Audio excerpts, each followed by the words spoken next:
Saudara-saudari, Injil kita pada hari ini diambil dari Injil Lukas bab 10 ayat 38 sampai 42. Dalam perjalanannya ke Yerusalem, Yesus dan murid-muridnya tiba di sebuah kampung. Seorang wanita bernama Marta menerima dia di rumahnya. Wanita itu mempunyai seorang saudara yang bernama Maria. Maria itu duduk di dekat kaki Tuhan dan terus mendengarkan sabdanya. Tetapi Marta sangat sibuk melayani. Ia mendekati Yesus dan berkata, "Tuhan, tidakkah Tuhan peduli bahwa saudariku membiarkan daku melayani seorang diri? Suruhlah dia membantu aku." Tetapi Yesus menjawabnya, "Marta, Marta, engkau khawatir dan menyusahkan diri dengan banyak perkara. Padahal hanya satu saja yang perlu. Maria telah memilih bagian yang terbaik yang tidak akan diambil daripadanya." Demikianlah sabda Tuhan. Terpujilah Kristus.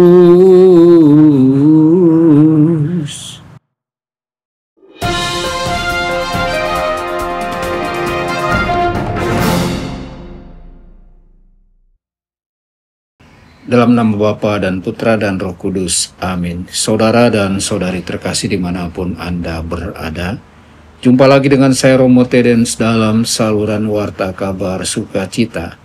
Semoga Anda semua dimanapun berada senantiasa dalam keadaan sehat dan bahagia. Saudara-saudari, Injil hari ini mengisahkan Marta dan Maria. Sekilas kita mungkin merasa Yesus seolah-olah tidak menghargai pelayanan Marta yang sibuk menyiapkan hidangan. Padahal Yesus tidak menolak pelayanannya. Ia justru meneguhkan Marta agar tidak tenggelam dalam kecemasan, sehingga kehilangan kesempatan untuk sungguh bersamanya.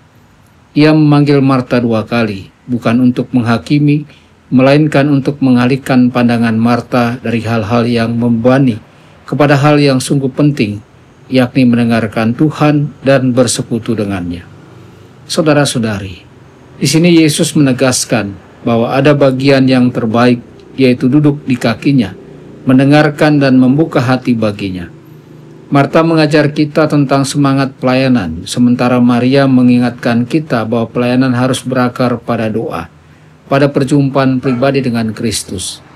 Tanpa doa, pelayanan akan kering. Tanpa cinta, kerja kita hanya akan menjadi beban. Saudara-saudari, hari ini kita juga merayakan Santa Peran Maria sebagai Ratu Rosario. Doa Rosario adalah cara sederhana namun mendalam untuk duduk di dekat kaki Yesus bersama Maria. Dengan Rosario kita diajak untuk merenungkan misteri-misteri kehidupan Kristus melalui mata dan hati bundanya. Rosario bukan sekadar mengulang doa, melainkan suatu sekolah iman, sekolah kasih dan sekolah kesabaran. Dengan Rosario kita belajar mengatur ulang hidup yang penuh kesibukan, kecemasan dan kekhawatiran, agar hati kita kembali tertuju kepada Kristus sang mempelai jiwa kita. Seperti Marta, kita seringkali disibukkan oleh banyak hal, pekerjaan, tanggung jawab keluarga, pelayanan gereja, bahkan urusan pribadi yang membuat hati gelisah. Namun melalui Maria Tuhan mengingatkan kita, ambillah waktu untuk duduk, tenang, berdoa, dan merenungkan misteri keselamatan. Itulah jalan untuk menemukan kedamaian sejati. Itulah cara untuk melihat terang dalam kehidupan. Itulah bagian yang terbaik. Saudara-saudari, dalam Rosario, kita melihat bagaimana Maria sendiri hidup sebagai hamba Tuhan yang setia. Ia aktif melayani, tetapi hatinya selalu tenang dalam doa. Ia menyimpan segala sesuatu dalam hatinya dan merenungkannya di hadapan Allah. Disitulah Maria menjadi teladan bagi Marta, bagi kita semua, melayani dengan hati yang berakar dalam doa.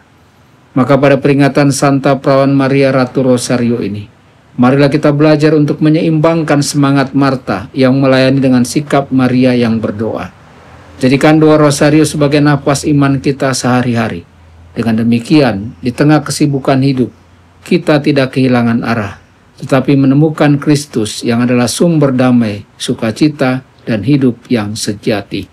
Tuhan Yesus memberkati Anda semua.